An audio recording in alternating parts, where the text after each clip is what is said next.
But we begin with breaking news. Former Vice President Mike Pence has officially filed to run for president. The paperwork is in. He's expected to make his formal announcement Wednesday in Iowa, first caucus state, first one on the board. That's where he will be joined. He will join fellow GOP hopefuls over the weekend at an event by Joni Ernst. Take a listen there. Well, hello, Iowa. How's the great state of Iowa? Good to be back in Iowa. Most of the Republican contenders spent, I was waiting for the callback response there. Good to be back in Iowa, dead silence. Most of the GOP contenders spent the weekend in Iowa participating in the Roast to Ride fundraiser organized by Senator Joni Ernst. It's the largest event yet for 2024 candidates and hopefuls, but notably missing former President Trump. Our Fin Gómez, political director, is in Washington now with more on all of this. Okay, let's start with this piece of breaking news, Fin. Right. What do we know about Pence filing? I was just looking at the document that you were sharing. Yeah, exactly. So Pence has officially thrown his hat into the ring with his filing with the FEC. As mentioned, he's formally going to launch his bid for the White House with a campaign video and a kickoff rally in Des Moines, Iowa on Wednesday, which incidentally is also his 64th birthday. But today he makes his candidacy official with this filing with the Federal Election Commission.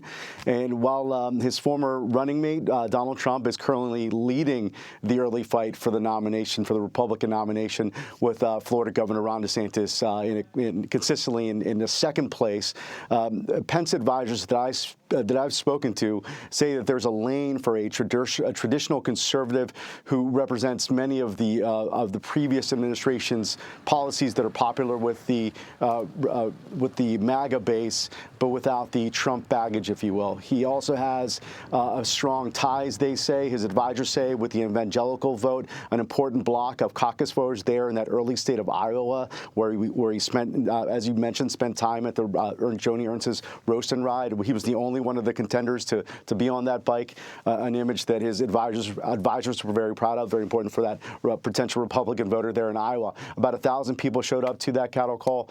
But also another important point to note, Tony and Lydia, Pence was also recently cleared of any wrongdoing related to the handling of classified documents. That happened just a few days ago. But that's something, a looming investigation that Donald Trump, his former running mate, is still facing. Fin, I'm glad you made reference to the motorcycle footage we have there. The former vice president, he was on the hog. He looked steady. He looked comfortable. I don't know how he did on the roasting side of things. We also have, we want to Chris Christie, who is expected to get into the race, since you already touched on the roast and ride stuff, later this week. He is a former fan of President Donald Trump, turned enemy of former President Donald Trump. And I think most of us expect it to be an exciting entry into the race. What more do we know?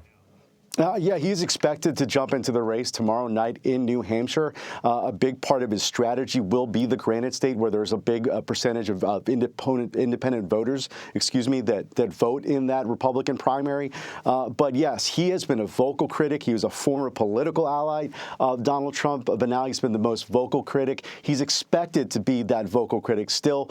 So there's been so much of a tepid criticism, if you will, overall from the rest of the field. There was some contrast over the weekend with Trump's congratulatory posting of Kim Jong-un, the North Korean leader. That was really one of the few times where you saw multiple members of that emerging Republican field voice criticism towards Trump. But Christie, the former New Jersey governor, has been a longtime critic now since that early stage where he was a political ally, and we will expect to see that more after he enters into the field.